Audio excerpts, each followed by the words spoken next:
Akhirnya Mahkamah Konstitusi mengabulkan sejumlah poin dalam Judicial Review Omnibus Law Undang-Undang Nomor 11 Tahun 2020 tentang Cipta Kerja, dengan memutuskan bahwa Omnibus Law UU tentang Cipta Kerja ini tidak sesuai konstitusi atau inkonstitusional bersyarat.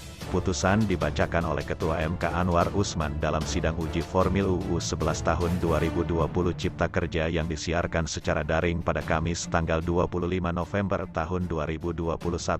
Dalam pertimbangannya Hakim MK menilai, metode penggabungan atau Omnibus Law dalam UU Cipta Kerja tidak jelas. Apakah metode tersebut merupakan pembuatan UU baru atau melakukan revisi? Hakim MK juga menilai dalam pembentukannya UU Cipta Kerja tidak memegang asas keterbukaan pada publik. Meski sudah melakukan beberapa pertemuan dengan beberapa pihak, namun pertemuan itu dinilai belum sampai pada tahap substansi UU. Begitu pula dengan draft Undang-Undang Cipta Kerja juga dinilai Mahkamah tidak mudah diakses oleh publik.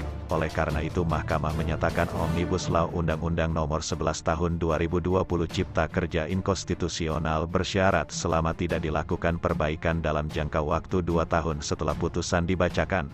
Apabila dalam jangka waktu 2 tahun tidak dilakukan perbaikan Omnibus Law Undang-Undang Cipta Kerja tersebut, akan otomatis dinyatakan inkonstitusional secara permanen.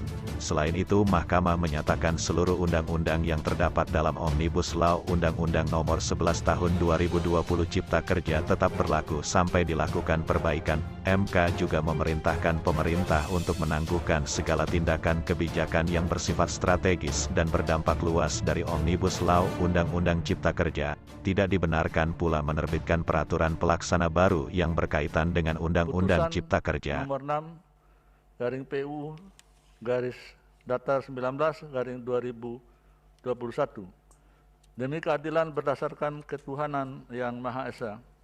Atas putusan MK yang aneh tersebut, ribuan buruh dari berbagai organisasi dan serikat buruh kembali menggelar aksi unjuk rasa mengepung Gedung Sate Kota Bandung pada Selasa tanggal 30 November tahun 2021. Kita menjaga keamanan. Jangan macam-macam. Jangan terprovokasi. Jaga sesuatu. Saya mohon pamit. Semoga perjuangan ini akan berhasil dan pasti. Menanggapi hal itu, pakar hukum tata negara Refli Harun dalam kanal YouTube-nya mengungkapkan, ini pembelajaran bagi pemerintah dan DPR yang ugal-ugalan dalam membuat undang-undang, termasuk Undang-Undang Cipta Kerja ini juga membuat Perpu yang ugal-ugalan, membuat Undang-Undang Minerba yang ugal-ugalan tidak menyertakan publik dalam proses pembentukan undang-undangnya. Lanjut Refli, kalaupun menyertakan publik ada terkesan formalitas tidak substantif dan draft-draft itu tidak mudah didapatkan. Bahkan untuk Undang-Undang Cipta Kerja ini sampai dia disahkan sekalipun kita tidak tahu draft yang solid karena berubah-ubah draftnya. Waktu itu menurut Refli, kubu istana menolak macam-macam jangan ribut dulu baca dulu komprehensifnya. Padahal dia juga belum tentu baca karena saya yakin tidak ada satupun yang baca secara komprehensif Undang-Undang Cipta Kerja yang pasalnya banyak begitu. Ahli hukum pun tak mampu membaca semuanya dan menganalisis semuanya. Karena itulah dalam proses pembentukan Undang-Undang Cipta Kerja tidak boleh terlalu banyak. Harusnya ada satu yang akan ditunjuk, misalnya kemudahan dalam perizinan, maka itu saja yang diadres. Jadi seluruh undang-undang yang dikumpulkan itu hanya terkait perizinan saja, tapi kalau semuanya diubah, maka itulah yang jadi persoalan. Akhirnya membuat undang-undang di pasar gelap atau black market lawmaking process, tegasnya. Itu ya, ini pembelajaran bagi pemerintah dan DPR yang ugal-ugalan dalam membuat undang-undang, termasuk Undang-Undang Cipta Kerja, membuat Perpu yang ugal-ugalan, membuat Undang-Undang Minerba yang ugal-ugalan, tidak menyertakan publik dalam proses pembentukan undang-undangnya. Kalaupun menyertakan publik, ada terkesan formalitas, tidak substantif, dan draft-draft itu tidak gampang atau tidak mudah didapatkan. Bahkan untuk Undang-Undang Cipta Kerja ini, sampai dia disahkan sekalipun, kita tidak tahu mana draft yang solid, karena berubah-ubah draftnya.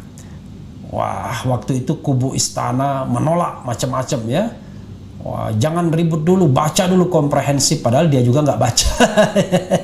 Saya yakin tak ada satupun orang yang membaca secara komprehensif Undang-Undang Cipta Kerja yang pasalnya banyak begitu.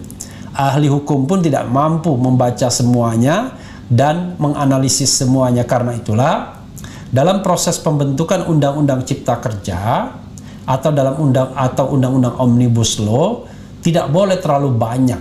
Harusnya ada satu yang akan dituju, misalnya kemudahan dalam perizinan, maka itu saja yang diadres. Jadi seluruh undang-undang yang dikumpulkan itu hanya terkait dengan perizinan saja. Tapi kalau semuanya diubah, maka itulah yang menjadi persoalan. Kita membuat undang-undang yang di pasar gelap, akhirnya black market. Jadi istilah Rocky Gerung itu black market justice ya. Kalau ini black market lawmaking process. Jadi proses pembentukan undang-undang di pasar gelap, kira-kira begitu.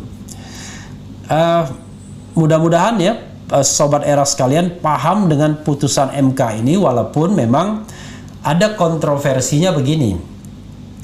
Sudah dinyatakan inkonstitusional, tapi ini barang kok bisa tetap dipakai. Memang itulah putusan MK, kadang-kadang aneh. Barang ini bisa tetap dipakai, padahal seandainya MK membatalkan Undang-Undang Cipta Kerja ini permanently, ya kan? Sebenarnya kan tidak ada juga yang namanya kekosongan hukum. Bahkan menurut saya jauh lebih pasti kalau MK membatalkan keseluruhan dan kemudian pemerintah melakukan menginisiasi membuat undang-undang yang baru. Tapi mungkin barangkali ya, I don't know exactly, pesan istananya adalah ya jangan dibatalkan semuanya lah, dikasih waktu lah kami, sehingga nanti DPR pun akan terikat untuk menyelesaikannya. Karena kalau enggak, DPR merasa bahwa dia tidak punya ikatan untuk menyelesaikan, apalagi kalau sudah tahun politik. Kalau ini kan ada ikatan, wallahu alam ya. Kadang-kadang saya masih percaya intervensi terhadap kekuasaan kehakiman itu masih ada. Walaupun belum tentu gesture kekuasaan yang muncul, tapi bisa juga gesture pertemanan ya. Bisa menjaga keamanan. Jangan macam-macam. Jangan terprovokasi. Jaga sesuatu.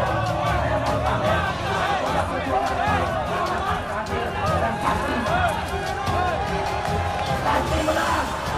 Pasti menang.